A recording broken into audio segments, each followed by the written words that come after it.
예, 한국은행 총재님, 제가 좀 칭찬을 좀 해야 될 것 같습니다. 제가 그 한국은행에서 발행하는 보고서, 뭐 BOK 이슈노트라든지 금융안전 보고서, 통화신용정책 보고서, 경제전망 보고서, 지급결제 보고서, 지역경제 보고서 등 내용을 참 잘 보고 있습니다. 내용도 잘 정리되어 있고 의정활동에 저도 많은 도움을 받고 있습니다. 특히 지난번에 이 자리를 빌어서 한국은행 임직원 여러분께도 감사를 드리고 7월 23일 장기 구조적 관점에서 본 가계부채 증가의 원인과 영향 및 연착륙 방안을 작성하신 우리 이경태 부연구위원과 강한구 실장님께 이렇게 감사를 드리고 싶습니다. 예, 감사합니다. 여기 나오셨는지요? 혹시 두 분? 예, 하여튼 내용 잘 보고 있습니다. 감사합니다. 예, 저도 우리 총재님께 오늘 존경하는 고용진 의원님, 홍성국 의원님, 홍영표 의원님, 김태년 의원님, 여러 의원님들께서 가계부채에 대해서 이렇게 질의를 했는데 이제 선진국들은 글로벌 금융 위기를 거치면서 상당히 디레버리징에서 성공을 해왔는데 우리는 여전히 100%, 101.7% 이렇게 보고 있지 않습니까? 그렇죠? 네. 배고하다가 조금 디레버리징도 있지만 IFRS 기준이 바뀌어서 좀 내려간 부분이 있잖아요. 그렇죠? 예. 회계 기준이 바뀌어서 내려간 부분이 있습니다. 이게 보험 담보대출이라든지 이 부분이 빠지면서 그게 어느 정도 효과 있는지는 혹시 분석해 보셨나요? 보험 약관 대출 빠지면서 저희가 분석한 게 있었는데 제가 숫자를 정확하게 한 2% 정도 되는 것 같아요. 그러니까 105에서 101 정도 됐으면 한 2% 정도는 디레버리징으로 봐야 되고 2%는 회계 기준이 바뀌어서 그렇다 이렇게 보여지고요. 많은 가계부채 규모 확대가 한국 경제에 많은 부작용을 낳고 있다고 봅니다. 그리고 우리나라는 이미 성장 제약의 임계치를 크게 상회하고 있다 이렇게 보고 있습니다. 상당히 공감하실 걸로 아는데요. 한국이 이 디레버리징이 크게 진행되지 않는 이유가 뭐라고 생각하십니까? 저는 기본적으로 저희 가계부채는 거의 많은 부분이 부동산과 연결되어 있기 때문에 예. 부동산 가격이 다시 올라가려는 기대가 커진 것도 하나의 역할이라고 생각합니다. 예, 그렇죠. 지금 한국은행 보고서에도 나오면 우리나라 디레버리징이 굉장히 어렵다고 보고 있습니다. 왜냐하면 금융부채 대비 금융자산의 비중이 굉장히 낮고 또 정책금융의 비중이 너무 높다 이렇게 보고 있습니다. 그래서 제가 오늘 표를 보시면 지금 주요 금융 공기업들의 보증 잔액이 2017년 대비 거의 2배씩 이렇게 올라가고 있습니다. 그다음에 그 다음 장 보면은 허그 주금공 SGI 봐도 2013년 대비 거의 한 3배 정도씩 저렇게 보증액이 늘어나고 있습니다. 그래서 저는 한국은행 총재님 뵐 때마다 좀 안 됐다 이런 생각을 합니다. 왜냐하면 정부에서 저렇게 다 망쳐놓고 저렇게 보증액을 늘리고 있는데 한국은행에서 금리 정책으로 우리나라의 금융시장에 어떤 경제적 효과를 갖는 게 한계가 있다 이렇게 생각하는데 어떻게 생각하십니까?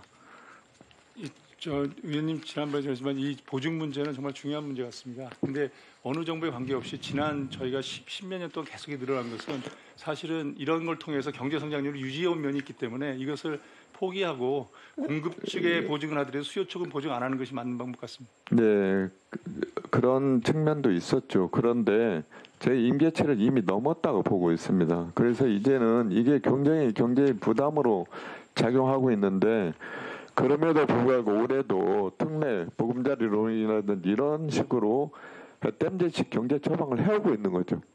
이게 어느 순간에 도저히 한국 경제가 이기지 못하는 상황에는 엄청난 경제적 부담으로 작용할 거다 이렇게 생각합니다. 특히 저는 개인적으로 전세자금 대출에 대해서 복지적 차원에 접근하는 게 아니라 모든 사람들에게 일정 부분에 되면은 전세자금 대출을 해주고 전세금 반환 보증을 해주고 이렇게 접근하는 나라는 세계적으로 없을 겁니다. 이게 정말 좋은 제도라면 모든 선진국들이 그 제도를 썼을 겁니다.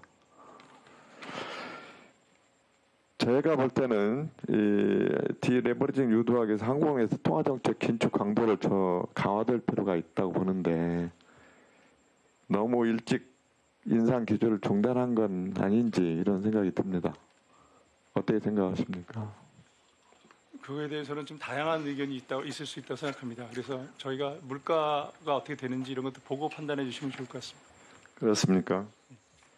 최근에 미국제 10년물 금리가 오르면서 보니까 이 한국은행 최근 보고서 한미 금리 동조화 현황 및 평가는 이슈 노트에 보면 우리나라 1년물하고 3년물 이 국제금리 연동성을 보면은 그렇게 높게 나타나지 않는데 10년물에 대해서는 미국 국채의 상승률이 한 56% 우리에게 영향을 준다 이렇게 되어 있습니다. 이게 7월 19일에서 8월 21일 사이의 금리의 변동성을 한국 금리와 미국 금리를 비교한 건데요.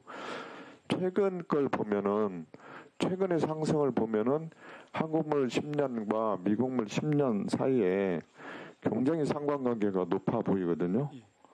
그래서 더더욱 좀 걱정이 많습니다. 어떻게 생각하시죠? 예, 지금 위원님 보신 자료 이후에 더 같이 움직이는 부분이 더 커졌습니다. 그렇죠. 네.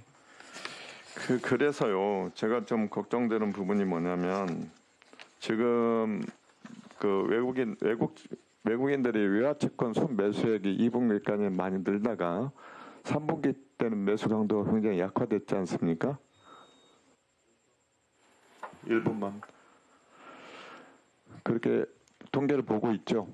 예, 그래서 특히 4분기 만기에 도래하는 은행채가 46조 2,900억 수준이고요. 그다음에 은행채 발행 한도도 폐지가 돼 있고 이렇게 미 국채와 동조화되면서 국고채 금리도 크게 오르면서 스프레드가 많이 올라가고 있지 않습니까? 그렇죠? 네.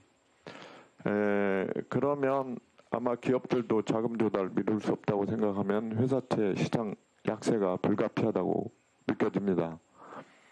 이럴 때 지금 가계와 기업들 우리 신용 레버리지가 225를 넘어가고 있는 상황에서 상당히 그 어려운 상황이 오지 않을까 걱정이 앞서는데 총재님 어떻게 생각하십니까?